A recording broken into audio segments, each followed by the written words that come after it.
প্রিয় সাংবাদিক বন্ধুরা, আসসালামু আলাইকুম। গতকাল আমাদের জাতীয় স্থায়ী কমিটির সভা অনুষ্ঠিত হয়েছে বিকেল 4:30টায়। সেই বিষয়ে আমি আপনাদেরকে অবহিত করব। তার আগে আমি আপনার গত 31 তারিখে প্রেস ক্লাবে যে আপনাদের নির্বাচন হলো এবং সেই নির্বাচনে সুষ্ঠুভাবে সম্পাদন হওয়ার জন্য এবং একই সঙ্গে যারা নির্বাচিত হয়েছেন তাদের সকলকে আমি অভিনন্দন জানাচ্ছি এবং আশা করছি যে প্রেস ক্লাবের এই নবনির্বাচিত যারা দায়িত্ব নিয়েছেন তারা সম্পূর্ণ নিরপেক্ষভাবে এই প্রেস ক্লাবের কার্যক্রম পরিচালনা করবেন। একই সঙ্গে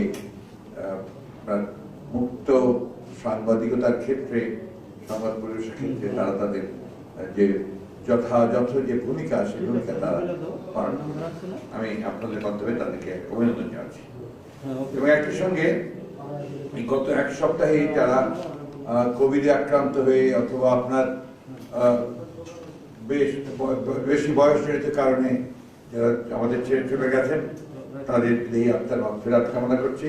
তার মধ্যে আমাদের মহিলা পরিষদের সভানেত্রী আয়েশা খানম, উনি আমাদের কন্টেম্পোরারি ছিলেন ইউনিভার্সিটিতে, একসঙ্গে আমরা রাজনীতি করেছি ছাত্র জীবনে, ছাত্র ইউনিয়নের সদস্য ছিলেন, খুবই সমাজ সচেতন একজন বীর মুক্তিযোদ্ধা ছিলেন। তার চলে যাওয়ার জানি তার প্রতি আমার যে শ্রদ্ধা সেটা জ্ঞাপন করছি। প্রিয় সাংবাদিক বন্ধুগণ, আপনার ইতিমধ্যে সবাই অত্যন্ত সচেতনভাবে অবহিত আছেন এই করোনার যে ভ্যাকসিন, এটা নিয়ে আপনার পত্রপত্রিকা আপনারা লিখছেন। আমরা কিন্তু আমাদের পত্রপত্রিকা থেকেই যা খবর পাচ্ছি, স্বাস্থ্য অধিদপ্তর থেকে বা স্বাস্থ্য মন্ত্রণালয় থেকে এখন পর্যন্ত সুনির্দিষ্টভাবে, সুস্পষ্টভাবে আমরা সেই ধরনের কোনো বক্তব্য আমরা স্বাস্থ্য অধিদপ্তরের কাছে মন্ত্রণালয়ের কাছ থেকে পাই। আমরা যেটা পত্রপত্রিকায় দেখছি যে ভ্যাকসিন সংগ্রহের ক্ষেত্রে যেটা স্বাস্থ্য অধিদপ্তরের মহাপরিচালক গতকালও বলেছেন যে তারা ভারতের সেরাম ইনস্টিটিউটের কাছ থেকে ভ্যাকসিনকোর মাধ্যমে আপনার অক্সফোর্ড অ্যাস্ট্রাজেনেকার যে আপনার ভ্যাকসিন সেটা তারা ক্রয় করছেন, আনছেন এবং তারপরে ভ্যাকসিনকোর আপনার যে কোল্ড স্টোরেজ আপনার টুঙ্গিতে আছে সেখান থেকে সংরক্ষণ করা হবে। তারপর সেটাকে সরকারের যে আপনার যেগুলো চিহ্নিত যে সমস্ত কোল্ড স্টোরেজ দেশের বিভিন্ন জায়গায় রয়েছে তাদের নির্ধারিত সেগুলো পৌঁছে দেবেন ভ্যাকসিনকোর ব্যবস্থাপনায়। তারপরে সেখান থেকে স্বাস্থ্য অধিদপ্তরের ব্যবস্থাপনায় টিকা যার প্রয়োজন যারা টিকা নেবেন তাদের কাছে পৌঁছে দেওয়া হবে। এই বিষয়টা এখন পর্যন্ত আমরা বারবার বলেছি, আপনারা জানেন যে এটার একটা সুনির্দিষ্ট কর্মপরিকল্পনা বা রোড ম্যাপ এটা আপনার জনগণের সামনে প্রকাশ করা উচিত। কিন্তু এখন পর্যন্ত এই বিষয়ে সুনির্দিষ্টভাবে সরকারের একেবারে দায়িত্বপ্রাপ্ত ব্যক্তিবর্গ কিন্তু সেইভাবে অফিসিয়ালি কোনো কিছু অ্যানাউন্স করেননি। আমরা যেটা পত্রিকা দেখছি যে এই ভ্যাকসিনটি আপনার সংগ্রহ করা হচ্ছে অক্সফোর্ড অ্যাস্ট্রাজেনেকার ভ্যাকসিন, যেটা ভারতের সিরাম ইনস্টিটিউট অফ ইন্ডিয়া তাদের কাছ থেকে সংগ্রহ করা হবে। অর্থাৎ এটা তৈরি করা হবে সিরাম ইনস্টিটিউটে, এই অ্যাস্ট্রাজেনেকারটা সেখান থেকে আবার বাংলাদেশ নেবে এবং সেটাও নিচ্ছে একটা বেসরকারি ফার্মাসিউটিক্যাল কোম্পানির কাছ থেকে, অর্থাৎ ভ্যাকসিনকো ফার্মাসিউটিক্যাল মাধ্যমে সেটা সংগ্রহ করা হচ্ছে। আমরা জানি না, বেশিরভাগ ক্ষেত্রে আমরা দেখেছি যে অন্যান্য দেশগুলোর ক্ষেত্রে তারা গভর্নমেন্ট টু গভর্নমেন্ট একটা ডিল করছে অথবা সরাসরি সেই কোম্পানির সঙ্গে ডিল করছে, যে কোম্পানিটা প্রস্তুত করছে তার সঙ্গে গভর্নমেন্ট ডিল করছে, তারা সেই সংগ্রহের ব্যবস্থা করছে। আমরা এই কথাটা বারবার বলছি যে ভ্যাকসিন সংগ্রহ, ভ্যাকসিন সংরক্ষণ, ভ্যাকসিন বিতরণ এবং ভ্যাকসিন গ্রহীতা যে তার কাছে পৌঁছানোর ব্যাপারটা, এটা আপনার একটা অত্যন্ত একটা প্রফেশনাল ব্যাপার, একটা টেকনিক্যাল ব্যাপার, বিশেষ ব্যাপার। এটাকে সরকারের অবশ্যই জনগণের সামনে পরিষ্কার করে তাদের রোড ম্যাপটাকে তুলে ধরা দরকার, যে তারা কিভাবে করতে চান, এবং জনগণকে আশ্বস্ত করা দরকার যে এই টিকা তাদের কাছে কখন পৌঁছাচ্ছে। আমরা পত্রপত্রিকায় যেটা জানতে পারছি যে আজকালকের মধ্যেই, দু একদিনের মধ্যে হয়তো আজকেই 600 কোটি টাকা আপনার সরকার বেক্সিমকোর মাধ্যমে আপনার সিরাম ইনস্টিটিউট অফ ইন্ডিয়ার কাছে দেবে, পৌঁছে দেবে। সেটার পরে তারা 6 মাসে 3 কোটি ডোজ ভ্যাকসিন দেবে। তাতে করে দেখা যাচ্ছে যে আপনার প্রতি মাসে 50 লক্ষ ডোজ ভ্যাকসিন আসবে। এটা প্রয়োজনের তুলনায় অত্যন্ত অপ্রতুল, এবং কে কখন পাবে এটাও আমরা কোনো নিশ্চিত করে কিছু বলতে পারছি না, জানতে পারছি না। আমরা শুনতে পাচ্ছি বিভিন্ন জায়গা থেকে যে উচ্চ পর্যায়ের মানুষদের জন্য ইতিমধ্যে তালিকা প্রস্তুত শুরু হয়ে গেছে। আমরা খবর পেয়েছি যে আপনার Gulshan club, Dhaka club, Uttara club, এই সমস্ত ক্লাবগুলোতে যারা সদস্য আছেন তাদের নাম তালিকা করা হচ্ছে। এবং আরো শুনতে পাচ্ছি যে আপনার আমাদের সরকারের উচ্চপদস্থ কর্মকর্তা যারা আছেন তাদের জন্য করা হচ্ছে, মন্ত্রীদের জন্য করা হচ্ছে। কিন্তু সাধারণ মানুষ কিভাবে এই ভ্যাকসিনটা পাবে এবং কখন পাবে সেই বিষয়ে সুনির্দিষ্ট কোনো বক্তব্য আমরা কিন্তু সরকারের কোনো দপ্তরের কাছ থেকে এখন পর্যন্ত পাই। আমাদের যেটা সবচেয়ে বেশি প্রয়োজন সেটা হচ্ছে যে সাধারণ মানুষ তারা যেন বিনামূল্যে, আমি কথা জোর দিয়ে বলছি এই জন্যে যে আমাদের ভারপ্রাপ্ত চেয়ারম্যান কিন্তু প্রথম দিনই বলেছেন তার বক্তব্যের মাধ্যমে যেটা বিনামূল্যে দেওয়া উচিত। আমরা শুনতে পাচ্ছি যে এটা স্বাস্থ্যমন্ত্রী গতকাল বলেছেন যে 426 টাকা মূল্য পড়বে। এই মূল্যটা কি সরকার প্রদান করবে নাকি আপনার জনগণকেই প্রদান করতে হবে যারা ভ্যাকসিন নেবে? সেটা কিন্তু ক্লিয়ার না। সেই জন্যে আমরা দাবি করছি এটা অবিলম্বে সরকারের এই বিষয়ে পরিপূর্ণ আপনার একটা পরিকল্পনা, রোড ম্যাপ সবকিছু নিয়ে সংগ্রহ, বিতরণ, মূল্য এবং কতজনকে দেওয়া সম্ভব হবে, কাদেরকে দেওয়া হচ্ছে, এর একটা রোড ম্যাপ অবশ্যই জনগণের সামনে প্রকাশ করার দাবি আমরা জানাচ্ছি।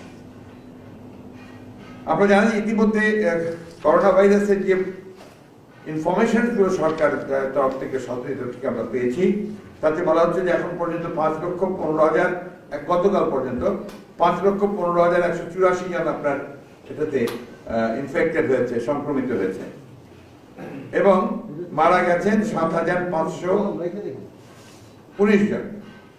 আমরা বারবার বলে এসেছি যে এই ইনফরমেশন সঠিক নয়, এবং এই ইনফরমেশন সঠিকভাবে সংগ্রহ করবার কোন উদ্যোগও আমরা সরকারের পক্ষ থেকে দেখতে পাচ্ছি না। কারণ অনেক মানুষ মারা যাচ্ছেন বাড়িতেই, তারা কিন্তু রিপোর্টও করছেন না, হাসপাতালেও যাচ্ছেন না, বাড়িতেই মারা যাচ্ছেন অথবা সংক্রমিত হচ্ছেন। এবং সরকারের প্রথম দিকে যে পরীক্ষা করবার যে নীতি এবং এখনো যে নীতি চলছে তাতে ইটস নট সাফিসিয়েন্ট, এটা যথেষ্ট নয় যে আপনি সঠিক চিত্রটা আপনার উঠে আসবে। এটাকে আমরা মনে করি এটা একটা গ্রস নেগলিজেন্সি আপনার, কারণ এই বিষয়টা মানুষের জীবনের সঙ্গে জড়িত, এই দেশের মানুষের সঙ্গে জড়িত।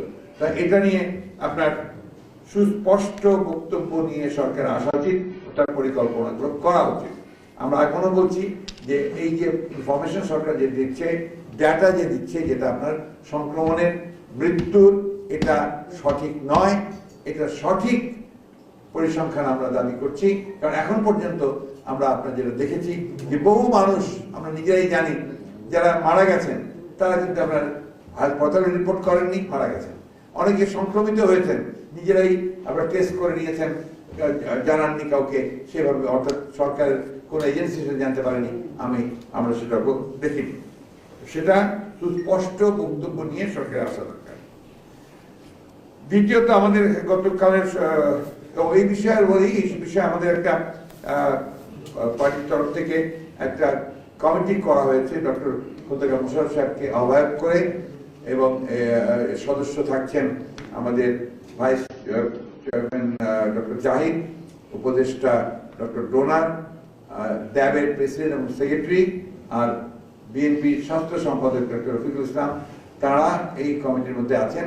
এই কমিটি অবিলম্বে ভ্যাকসিন সংগ্রহ থেকে শুরু করে প্রদান পর্যন্ত এর যাবতীয় তথ্যাদি সংগ্রহ করবেন, এবং সেই তথ্যাদি বিশ্লেষণ করে তারা আমাদের জাতির সামনে তাদের বক্তব্য এবং পরামর্শ তুলে ধরবেন।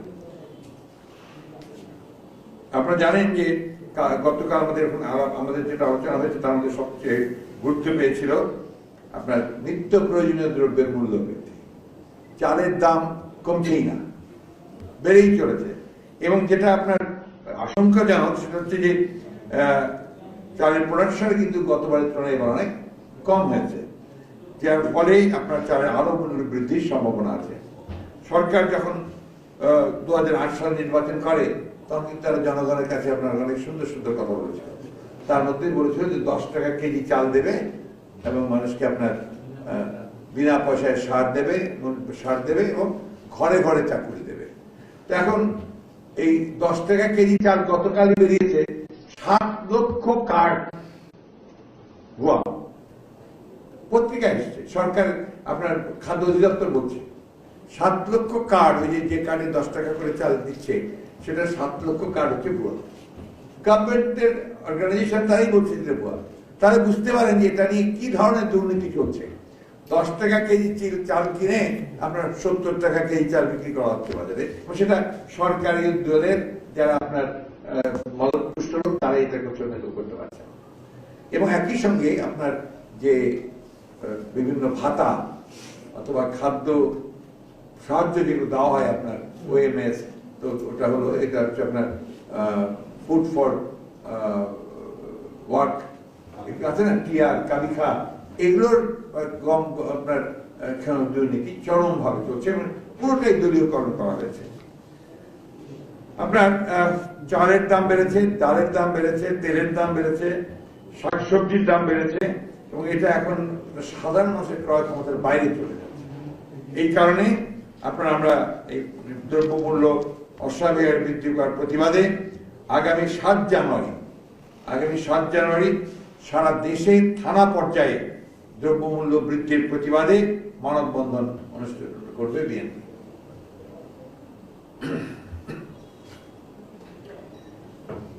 এরপরে এখন চলছে আপনার থানা পর্যায়ে, এরপরে চলছে আপনার এখন পৌর নির্বাচন, স্থানীয় সরকারের নির্বাচন, উপজেলার কিছু হলো পৌর নির্বাচন।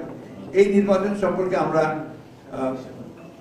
কিছুদিন পরপরই আপনাদেরকে আমাদের বক্তব্য তুলে ধরেছি এবং নির্বাচন কমিশনের যে ব্যর্থতা, তাদের যে উদাসীনতা, তাদের যে দুর্নীতি এবং পুরোপুরিভাবে বলা যেতে পারে একটা পক্ষপাতিত্বমূলক নির্বাচন করবার যে উদ্দেশ্য, সেগুলোর বিরুদ্ধে আমরা সবসময় বক্তব্য রেখেছি।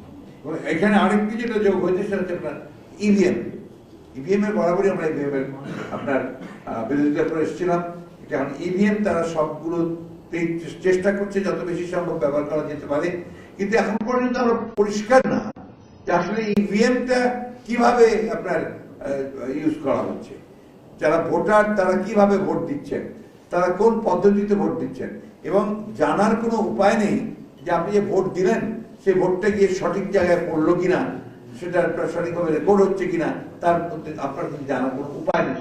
আপনি কোনো পেপার ট্রেল পাচ্ছেন না, আপনাকে দেওয়া হচ্ছে।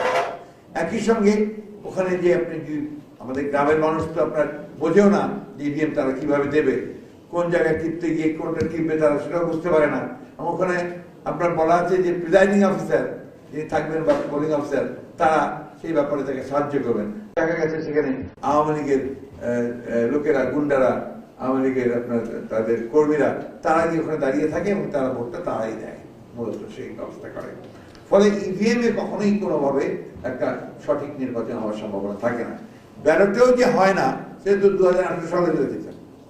অর্থাৎ এই নির্বাচন কমিশন তারা ইভিএম বলেন বা ব্যালট বলেন, কোনটাতেই তারা একটা সুষ্ঠু নিরপেক্ষ নির্বাচন করার যোগ্য নয়। এবং সেটা আপনার আমরা মনে করি যে নির্বাচন কমিশন একেবারেই আপনার পুরোপুরিভাবে ব্যর্থ হয়েছে এবং প্রধান নির্বাচন কমিশনার সহ সকল নির্বাচন কমিশন পদত্যাগ করা উচিত অবিলম্বে, বিলম্ব না করে একটা সুষ্ঠু নির্বাচন অনুষ্ঠান সামনে করার জন্য।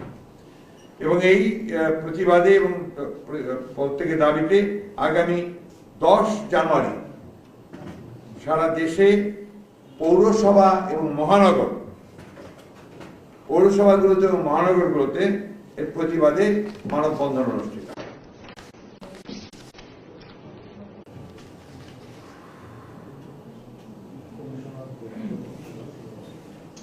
নির্বাচন কমিশনের পদত্যাগের দাবিতে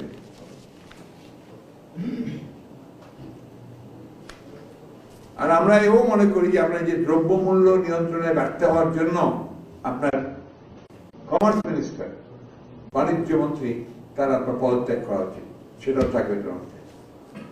এই ছিল আমাদের গতকালের আপনার স্ট্যান্ডিং কমিটির আলোচনার বিষয়গুলো আমি আপনাদের অবহিত করলাম।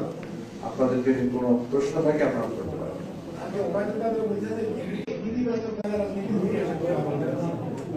ইতিবাচক রাজনীতি কি আপনার ভোট ডাকাতির রাজনীতি যেটা তারা করেছেন 2018 সালে? তারা আগের রাতে ভোট ডাকাতি করে ক্ষমতা দখল করে বসে ইতিবাচক রাজনীতির কথা বলছেন। সেই ইতিবাচক রাজনীতি কি হচ্ছে বিরোধী দলকে কোনো কথা বলতে না দেওয়া? ইতিবাচক রাজনীতি হচ্ছে কি আপনার সংবাদ মাধ্যমকে পুরোপুরি নিয়ন্ত্রণ করে রাখা? ইতিবাচক রাজনীতির মানে কি হচ্ছে এই কথা ডিজিটাল সিকিউরিটি অ্যাক্ট করে সেখানে আপনার সাংবাদিক বলেন যে আমার এলাকায় 157 জন গত বছরে আপনার কারাগারে গেছে এই ডিজিটাল সিকিউরিটি অ্যাক্টে। তো এই বিষয়গুলো ওনারা যে বলেন এটা হচ্ছে আপনার যে আমি এর আগে অনেকদিন বলেছি, আবারও বলতে চাই, যেগুলো হচ্ছে ভূতের মুখে রাম নাম সমস্ত। আর অনেকে রাম রাম না, রাম নাম। অনেকে আপনারা লিখেছেন রাম রাম, রাম রাম না, এটা হচ্ছে ভূতের মুখে রাম নাম। অর্থাৎ ভূত যদি রামের নাম নেয় এটা যে অনেকটা অস্বাভাবিক ব্যাপার থাকে, ঠিক সেইভাবে এটা চলে ভূতের মুখে রাম নামের মধ্যে কথা। আসলে আওয়ামী লীগের এখন আপনার কিছুই বলার নেই। তারা যে কাজগুলো করেছেন এগুলো সমস্ত সংবিধান বহির্ভূত কাজ।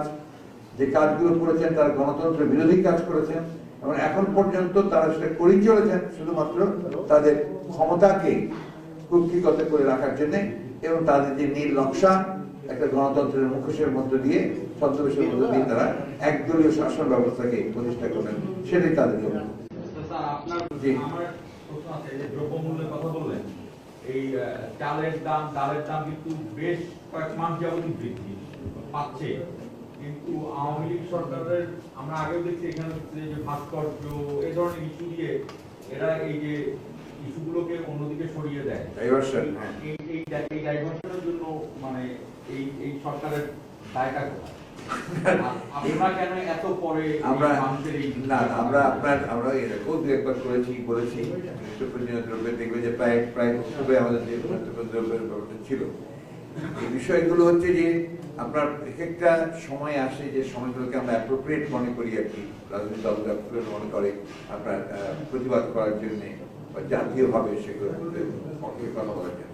আমরা মনে করছি যে এখন চালের দামটা একেবারেই আয়ত্তের বাইরে চলে গেছে, জিনিসপত্রের দাম আয়ত্তের বাইরে চলে গেছে। This the proper time talk about it আর কি, এবং আমাদের যে প্রোটেস্ট সেটাকে আপনার রেকর্ড করা দরকার, সেটা নিয়ে আমরা রেকর্ড করছি। আর কি বলছিলেন যেন তেল ও ডাইভার্সন, এটা তো আপনার আওয়ামী লীগের চরিত্র। এটা এই সরকার প্রথম থেকেই লিস্ট আমি করে আপনাকে আনতে পারবো না, মুখস্থ বলতেও পারবো না। প্রতি আসার পর থেকে দেখবেন যে তারা একটার পর একটা ডাইভার্ট করার চেষ্টা করেছে। এগুলো ক্ষমতায় টিকে থাকার জন্য কৌশল, আর সেই কৌশল তারা নিচ্ছে। আমরা চেষ্টা করছি যে তাদের যে আপনার যেটাকে বলে যে একেবারে একটা ফ্যাসিবাদী শাসন, এক নায়কতন্ত্র সর্বচিত্রবাদী শাসন, এখানে আমি অনেকবার বলেছি আপনাদের কাছে, আলোচনা হয়েছে, আমাদের কথা হয়েছে যে এখানে লড়াইটা খুব সহজ লড়াই না, টাফ অ্যান্ড হার্ড স্ট্রাগল। আপনার আওয়ামী লীগ এত কথা বলে, আওয়ামী লীগের কত বছর লেগেছে ক্ষমতায় ফিরে আসতে, 21 বছর। তাও ফিরে আসছে কিন্তু একটা আপনার কেয়ারটেকার গভর্নমেন্টের অধীনে, কেয়ারটেকার গভর্নমেন্টের অধীনে নির্বাচনে তারা ফিরে আসতে পেরেছে। আপনার আমি তো ফিরে আসাটা বলি 96-এ, তাই না? তো 96-এ ফিরে আসতে কিন্তু it took 21 years come back to power। তো তারা 21 বছর ধরে কি কম করেছে নাকি? এর মধ্যে কত হরতাল করেছে চিন্তা করেন, 173 দিন, 200 দিন, 150 দিন সবই করেছে, কিন্তু তারা সফল হতে পারে না। এই আন্দোলন, ফ্যাসিবাদের বিরুদ্ধে যে আন্দোলন, যে সংগ্রাম, এটা কোনো সহজ সংগ্রাম নয়, এটা একটা দীর্ঘস্থায়ী সংগ্রাম হয় এবং এটাতে আপনার যে ত্যাগ, আত্মত্যাগের অনেক বেশি থাকে। আপনারা জানেন ইতিমধ্যে আমাদের 35 লক্ষ মানুষের বিরুদ্ধে, নেতাকর্মীদের বিরুদ্ধে মামলা হয়েছে। আমাদের প্রায় কয়েক শত নেতাকর্মী গুম হয়ে গেছেন, ইনক্লুডিং আওয়ার সিনিয়র লিডার্স, এবং আপনার নিহত হয়েছেন অনেকেই। এখন সমস্যাটা কোথায়? আপনারা নিজেরাও দেখছেন, আপনাদের পত্র পত্রিকায় সব অনেক কিছুই আপনারা নিজেরাই লেখেন না। কেন লেখেন না? যে লিখলেই এটা এমন একটা চাপ এসে পড়বে, এমন একটা আপনার মামলা মোকদ্দমা বা বিভিন্ন রকম একটা চাপের মধ্যে পড়তে হবে, তখন পক্ষে পত্রিকা চালানো বা টিকে থাকাতে হচ্ছে অত্যন্ত কঠিন ব্যাপার। আপনি দেখেছেন যে 42 জন নাগরিক তারা যে আপনার একটা বিবৃতি দিয়েছেন, সেই বিবৃতিটা কতদিন পরে দিলেন এবং কিভাবে দিয়েছেন? ইতিমধ্যে এখন আরো 7টা এনজিও তারা কিন্তু পরিষ্কার করে একদম স্টেটমেন্ট দিয়ে বলেছে যে বাংলাদেশে মানবাধিকার নেই এবং এখানে গণতন্ত্রের শাসন চলছে না, এক নায়কতন্ত্র চলছে। আপনার ইতিমধ্যে আপনার আমেরিকাতে প্রায় 10 জন সিনেটর তারা চিঠি দিয়ে বলেছে যে বাংলাদেশে বিচার বহির্ভূত হত্যাকাণ্ড ঘটছে, সেগুলোর জন্য যারা এর জন্য দায়ী তাদের বিরুদ্ধে স্যাংশন দেওয়া দরকার। ইউরোপিয়ান ইউনিয়ন করতে যাচ্ছে, ব্রিটিশ পার্লামেন্ট করতে যাচ্ছে। তো এগুলো এখন আমার মনে করেন আলোচনারই দরকার হয় না, এটা প্রমাণিত, এটা প্রতিষ্ঠিত যে বাংলাদেশ আমার একটা কর্তৃত্ববাদী শাসনের মধ্যে আছে। এবং আপনারা দেখেছেন যে আপনার ডেমোক্রেসি ইন্টেলিজেন্স একটা ফোরাম আছে, তারা আপনার সারা পৃথিবীতে ডেমোক্রেসি যারা ডেমোক্রেসিকে তারা হ্যান্ডেল করে, আপনার মনিটর করে, তাতে মানুষের মানবাধিকার, সংবাদের স্বাধীনতা, বাক স্বাধীনতা, এই বিষয়গুলো কতটুকু আছে না আছে সেগুলোর উপরে তারা করে। সেখানে দেখা যাচ্ছে যে বাংলাদেশের অবস্থান একেবারে নিচের দিকে, অর্থাৎ কমতে কমতে তারাই বলছে যে এটা একটা কর্তৃত্ববাদী একটা অটোক্রেটিক গভর্নমেন্ট হয়ে গেছে।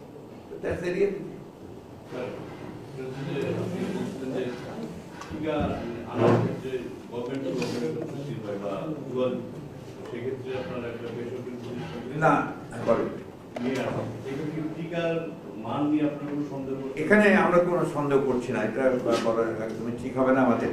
কারণ আসলে বিশ্ব গোটা পৃথিবী জুড়েই যেটা আপনার ব্যবস্থা আছে আর কি, তাতে কিন্তু প্রাইভেট কোম্পানিগুলোই আপনার এই ওষুধ তৈরি করে। আপনি দেখবেন যে কারা করেছে, আমেরিকাতে করেছে মডার্না, তাই না? তারপরে ফাইজার, জার্মানির ফাইজার, তারা ওখানে করছে। এদিকে আপনার অক্সফোর্ড অ্যাস্ট্রাজেনেকা করছে। এরা কিন্তু আপনার they are the main producing companies. তাদের কাছ থেকে কিন্তু কিনে নেয় অন্যান্য আপনার কোম্পানিগুলো, ফরেনসিক কোম্পানিগুলো। এটা সিস্টেমটা। এবং এই যে ইন্ডিয়ান যে আপনার সিরাম ইনস্টিটিউট, তারা কিন্তু এই অক্সফোর্ড অ্যাস্ট্রাজেনেকার কাছ থেকে কিনেছে। They have purchase the formula and they will be producing their তারাই তৈরি করবে, করার পরে সেটা আপনার বাংলাদেশে বেক্সিমকো নিয়ে আসবে। আমাদের প্রশ্ন হচ্ছে যে এটা তো পরিষ্কার হতে হবে জনগণের কাছে যে এটা গভর্নমেন্ট না কিনে বেক্সিমকো কিনলো কেন? বেক্সিমকোর কি এখানে কমিশন আছে? কত কমিশন আছে? বেক্সিমকোর কত কমিশন আছে সেটা আমরা জানতে চাই। মূল্য কত দিতে হবে? আপনার সরকার দিচ্ছে টাকা, সিরাম ইনস্টিটিউটকে সরকার টাকা দিচ্ছে। কার মাধ্যমে দিচ্ছে? বেক্সিমকোর মাধ্যমে দিচ্ছে। ওয়াই? সরকার নিজেই সিরাম ইনস্টিটিউটকে টাকাটা দিচ্ছে না কেন? ওয়াই বেক্সিমকোর মাধ্যমে? এটা আমরা জানতে চাই। আমি কথা বলবো না যে এখানে আপনার অন্য কিছু জড়িত আছে, but we have to know it. মানুষের জানার অধিকার আছে মানুষের, সেই জিনিসটা আমরা জানতে চাই। কারণ এখানে যেটা আপনি প্রশ্ন করেছেন, যুক্তিসম্মত প্রশ্ন করেছেন, এখানে কি অন্য কোনো কিছু আছে কিনা? পরিষ্কার তো, why a private company is there inside. যদি বুঝতাম যে বেক্সিমকো আগে টাকা দিয়ে এটা কিনে নিয়েছে, তাহলে বুঝতাম যে আমাদের কোম্পানির টাকা নেই, তারা টাকা দিয়েছে বলে তাদেরকে একটা কমিশন দিতে হচ্ছে। তাও তো না, এখানে গভর্নমেন্ট 600 কোটি টাকা জমা দিচ্ছে, আজকে ওর কালকে দিয়ে দেবে। তাহলে ওয়াই বেক্সিমকো ইয়ার ইনসাইড? এটা কি এই জন্যে যে তিনি এই সরকারের উপদেষ্টা, নাকি অন্য কোনো কারণ? আপনারা যখন এই সরকারের বিরুদ্ধে জনগণকে ঐক্যবদ্ধ হওয়ার আহ্বান জানাচ্ছেন, বিভিন্ন দুঃশাসন, আপনি যে দ্রব্যমূল্য সবকিছু কারণে জনগণকে ঐক্যবদ্ধ হওয়ার ডাক দিচ্ছেন, আহ্বান জানাচ্ছেন, তখন ক্ষমতাসীন দল বলছে যে আপনাদের এই আহ্বান বা আন্দোলনের সারা মানুষজন বিশ্বাস করে না, জনগণ বিশ্বাস করে না, তার ভাষা করে। এটা তো সরকার, এর বিকল্প কোন বক্তব্য সরকার দেওয়ার আছে? আমি আপনাকে প্রশ্ন করছি, সরকার এটা ছাড়া কিছু বলার আছে? আপনি আপনার নিজের বিবেককে প্রশ্ন করেন। আপনি যারা প্রশ্নটা করছেন, আস্ক ইউর কনসিয়েন্স যে what is happening in Bangladesh. আপনি নিজেই তো উত্তর পাবেন, একজন সাধারণ মানুষ উত্তর পাবে। ইউ আস্ক এ রিক্সা পুলার, একজন যিনি আমাদের ভাই রিক্সা চালাচ্ছে তাকে জিজ্ঞেস করেন যে ছেলেটা হকার সে কে, গিয়ে জিজ্ঞেস করেন, বলবো যে আমি ওই নেত্রকোনাতে মন থানাতে আমি ছাত্র দলের কর্মী ছিলাম, ওখানে এত মামলা যে আমি পালিয়ে চলে এসেছি। এই অবস্থা দেশে, তারা দেশে থাকতে পারছি না, ঘুমাতে পারছি না, নিজের বাড়িতে থাকতে পারছি না, পালিয়ে পালিয়ে চলে এসছে। আমি আপনাদের আগেবার বলেছি কিন্তু পূর্বাঞ্চলে আমি একবার গিয়েছিলাম ওখানে বেড়াতে। আমি এখানে যে জমির সামনে গিয়ে দাঁড়িয়ে কথা বলছি, ওই সময় পাশে একটা বাড়ি কনস্ট্রাকশন হচ্ছে, ওইখান থেকে আপনার মাঝারি বয়সে ভদ্রলোক আসলেন, এসে কথাবার্তা বলতে বলতে যে আপনি বিএনপির মহাসচিব। আমিও বিএনপি করতাম, আমি করতাম কোন করি, এখন আমি চলে এসেছি এলাকা থেকে। ইউনিয়ন পরিষদের সে ছিল মেম্বার, সে শুধু মামলার কারণে সে পালিয়ে চলে এসেছে। এখানে সে এখন এখানে নাইট গার্ড হিসেবে কাজ করছে। বিশ্বাস করে না, this is what has happened to this country. আগে এগুলো চিন্তা করা যেত। একজন শিক্ষক স্কুলে, হ্যাঁ, তার চাকরি হবে না যদি সে বিএনপির গন্ধটুকুও থাকে। আচ্ছা, যে প্রতিষ্ঠানগুলো আমরা মনে করতাম যে সবচেয়ে নিরপেক্ষ, বিসিএস, এখানে এখন ডিএনএ টেস্ট হয়। পরীক্ষায় আপনি লিখিত পাশ করলেন, আপনি মৌখিক পরীক্ষায় পাশ করলেন, তারপরে চলে যাবে এনএসআই ডিপার্টমেন্টের বিভিন্ন জায়গায়। এনএসআই এখন বিরাট বিরাট অফিস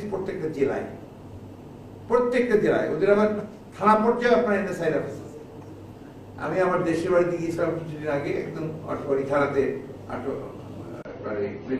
মির্জাপুর গ্রাম আমার।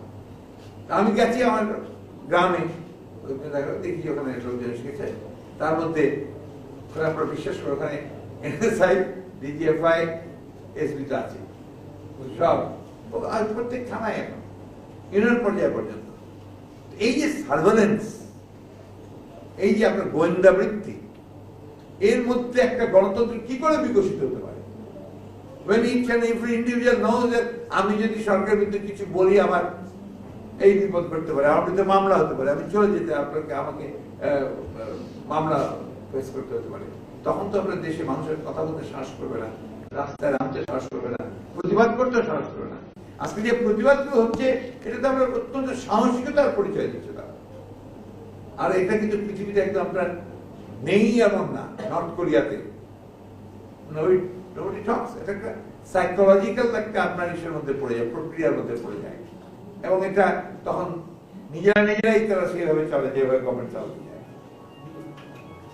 সেটা ঘটছে এই দেশেও তাই ঘটছে, যেটা আমরা কোনো কল্পনাও করতে পারি, ভাবতে পারি যে বাংলাদেশে আমাদেরকে এইভাবে বাস করতে হবে। আজকে যারা সরকারের সঙ্গে আপনার ঘনিষ্ঠ, যারা আপনার সরকারি মতো কাজ করতে চান, তারা আজকে একেবারে উপরে উঠছেন দিনের পর দিন। আরেকটা বিষয় লক্ষ্য করে দেখবেন যে বৈষম্য যেটা, একজন সাধারণ গরিব মানুষ আগে থেকে গরিব হয়ে যাচ্ছে, আর যারা সরকারের সঙ্গে সংশ্লিষ্ট তারা বড় থেকে অনেক বড় হচ্ছে। এটা চোখে দেখছে সবাই। আপনারা আপনার নিজের গ্রামে যাবেন, আপনার থানাতে যাবেন, আপনার জেলায় যাবেন, ঢাকা শহরে দেখবেন যে কিভাবে আওয়ামী লীগের সঙ্গে সংশ্লিষ্ট বিত্তশালী হচ্ছে, আর তাদের সঙ্গে নাই যারা তারা কিভাবে নিচে দিকে নেমে যাচ্ছে। এবং সবচেয়ে দুর্ভাগ্যজনক যেটা আপনাকে বলি, যে যারা শিল্প উদ্যোক্তা, যারা শিল্প প্রতিষ্ঠান করেছেন অতীতে, যারা এস্টাবলিশড, তারা পর্যন্ত এখন শুধুমাত্র বিএনপি মনা হওয়ার কারণে বা কেউ বিএনপির ক্যান্ডিডেট হওয়ার কারণে তাদেরকে সব দিক দিয়ে বঞ্চিত করা হচ্ছে। গ্যাস লাইন কেটে দেওয়া হচ্ছে, তাদেরকে ইনকাম ট্যাক্সে ফেলা হচ্ছে, তাদের বারবার করে, এই যে আমাদের একমের সিনহা সাহেব কতবার তার অফিসে রেড করেছে, কারণ তিনি বিএনপির ছিলেন, ট্রেজারার ছিলেন, এবং তিনি বাধ্য হয়ে ইতিহাসে যান to save his company, to save his industry, to save himself. এই অবস্থা, আমি একজনের নাম বললাম, এটা কিন্তু বহু অসংখ্য, এবং সেটা একদম জেলা পর্যায়ে। দোকান আছে আপনার একটা ছোট্ট, ওই দোকানটা থাকতে পারবে না, বেটা তিনি কি করবে? এই অবস্থার মধ্যে আমরা পড়েছি। এখন এটাকে তো অবশ্যই আমাদেরকে মুক্ত হতে হবে। সেই মুক্ত হওয়ার জন্য চেষ্টা করছি আমরা, যাবতীয় চেষ্টা আমরা করছি। আমরা ইয়াং জেনারেশন ছাড়া তো আপনার সবসময় ঠিক সেই ধরনের আন্দোলন সংগ্রাম বাংলাদেশে হয়নি। সেই সেটা চেষ্টা করছি। যে কথাটা আপনি বললেন সেদিন আমি বলছি, যে আপনি বললেন যে সাড়া পাওয়া যাচ্ছে না, 1966 সালে যখন 6 দফা দেওয়া হয়, শেখ মুজিবুর রহমান সাহেব যখন 6 দফা দিলেন, তারপরে আওয়ামী লীগের কেন্দ্রীয় অফিসে বাতি জ্বালানোর লোক ছিল না। আমিনা বেগম একা লন্ডন জ্বালিয়ে অফিস করেছেন। That's the reality. একটা কথা বললাম আপনাদের, আপনার গণতন্ত্রের সংগ্রাম যদি সেটা ফ্যাসিবাদের বিরুদ্ধে হয়, ওরা তো ছিল এক নায়ক ডিক্টেটরশিপ, এটা তো ফ্যাসিবাদী। এরা নির্বাচন দেখিয়ে আসছে। সুতরাং এই জায়গাগুলোকে আমাদেরকে বুঝতে হবে, বিশেষ করে যারা আপনারা জনমত তৈরি করার ব্যাপারে সবচেয়ে উল্লেখযোগ্য ভূমিকা রাখেন, তাদের বুঝতে হবে। এখন আপনাদের বড় বড় নেতারা বা আপনাদের মালিকরা তারাই যদি ব্যস্ত হয়ে পড়েন যে কিভাবে এই সিস্টেমকে টিকিয়ে রাখবেন, তাহলে তো যারা গণতন্ত্র চায় তাদের জন্য তো কঠিন হয়ে পড়ে। তফাৎটা কোথায়? আমেরিকাতে দেখেন এত কিছু, ট্রাম্পের এই ভয়ঙ্কর ভাবে তার আগ্রাসন এবং মানুষের সমর্থন বিশাল একটা, খেয়াল করে দেখবেন, কম না। সেখানেও কিন্তু আমেরিকান ডেমোক্রেসি টিকে গেল একমাত্র তার ইনস্টিটিউট গুলোর জন্য, তার যে ইনস্টিটিউশন, তার যে সিস্টেম, সেই সিস্টেমের কারণে তার গণতন্ত্র টিকে গেল। আজকে রিপাবলিকানরা পর্যন্ত তার বিরুদ্ধে অবস্থান নিয়েছে যে ট্রাম্প ভুল করছে, কারণ সে গণতন্ত্র আছে বলেই সেটা সম্ভব। আমরা জানি যে সারা পৃথিবীতে এখন আপনার গণতন্ত্রের একটা দুঃসময় যাচ্ছে, কিন্তু এই মার্কিন নির্বাচনের ব্যাপারে কিন্তু আমরা আশাবাদী হয়ে উঠেছি যে আবার গণতন্ত্র তার আগের জায়গায় ফিরে আসতে সক্ষম। বাংলাদেশও তাই।